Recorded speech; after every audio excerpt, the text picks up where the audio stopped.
Napagdesisyonan mo na bang mag-apply ng credit card? Pero nahihirapan kang ipa-approve ang iyong credit card application. Yan ang pag-uusapan natin sa video na to. Magandang araw po.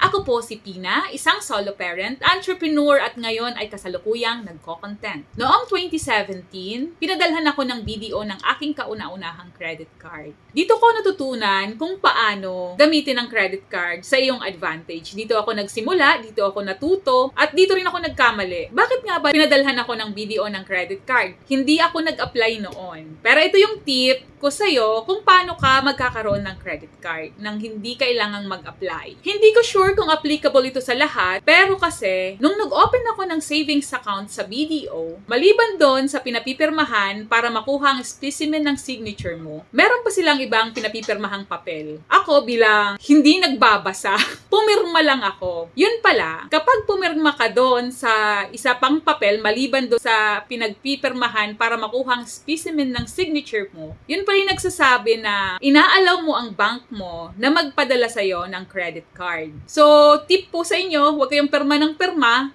at magtanong at magbasa po kayo kung ano yung pinipirmahan nyo.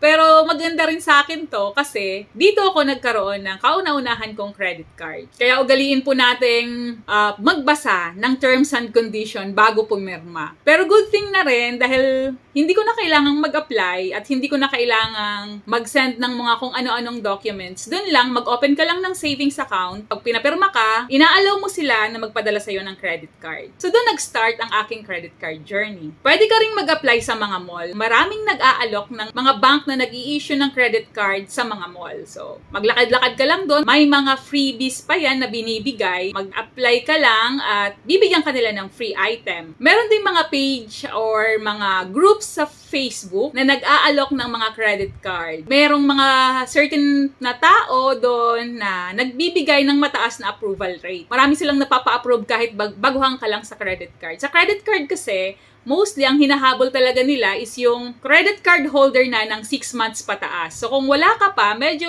mahirapan kang mag-apply. Pero, may mga tao na kayang magpa-approve ng iyong credit card application base sa mga nababasa ko sa Facebook group. Kaya lang, minsan, kaya hihingan ka pa rin ng mga additional requirements. So, kailangan mo lang mag-submit. Mostly, ano lang naman yan, payslip or ITR or kung ano pa mang valid ID anong hinihingi nila. So, isubmit mo lang, then probably approve ka din. Malalaman mo rin naman yan kung approve ka kasi magsisend naman yan ng text or tatawag sa'yo ang bank or kaya mag-i-email sa'yo kung sakaling approve ka or hindi sa iyong application. Pwede ka rin mag-open ng secured credit card. Ito naman yung klase ng pag-apply na kailangan mong mag-open ng savings account. Doon ay hihold nila ang certain amount bilang security deposit doon sa ibibigay sa iyong credit limit. Usually mga 80 to 90% po ng iyong savings account ang i-hold nila as your security deposit. Hindi mo ito mawi-withdraw, naka-hold ito at para in case na hindi ka man makabayad, doon nila kukunin sa security deposit mo ang iyong pangbayad. Maganda ito para sa mga baguhan sa credit card dahil dito makakapag-build ka ng iyong credit history, hindi ka rin gagastos or makakapag-swipe ng sobra-sobra sa iyong capacity. Ito yung pinaka-safe na way to practice your credit card journey. Sa pagkakalam ko, ang PNB ang may pinakamababang hold amount, 10,000 po yata. So, 80 to 90% doon ang pwede mong maging credit limit. Pwede rin sa BPI at RCBC, parang 15,000 po yata ang hold amount nila para sa 80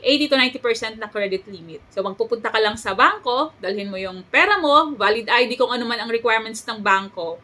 Then sabihin mo lang mag-a-apply ka ng secured credit card. Kung medyo may malaki-laki kang naitatabi dyan, may mga bangko rin na nag-o-offer ng once na nag-open ka ng savings account, meron ng ka-tie-up itong credit card. Example dito ang RCBC, pag nag-open ka sa kanila ng Hexagon account, pwede kang mag-apply ng credit card sa kanila. Pero ano pa rin to, upon approval pa rin ng bank, hindi to Sigurado. Kasi mayroon akong mga nababasa na hindi naman sila na-approve sa kanilang Hexagon credit card. So, ayan, yan po ang maibibigay kong tips sa inyo kung paano kayo magkakaroon ng credit card. So, ang paalala ko lang po lagi na ang credit card ay hindi free money na binibigay ng bangko. Ito po ay utang na kailangan nating bayaran. Kaya naman, huwag tayong magpapasira sa bangko kung tayo ay binigyan ng chance na magkaroon ng credit card. Pagandahin natin ang ating credit history kasi balang araw kung naisipan niyo pong mag-loan ng mas malaki-laki, titingnan po nila yung iyong credit history, yung kakayahan mong magbayad sa iyong mga utang. So, minsan tinitingnan nila yan at sinisilip nila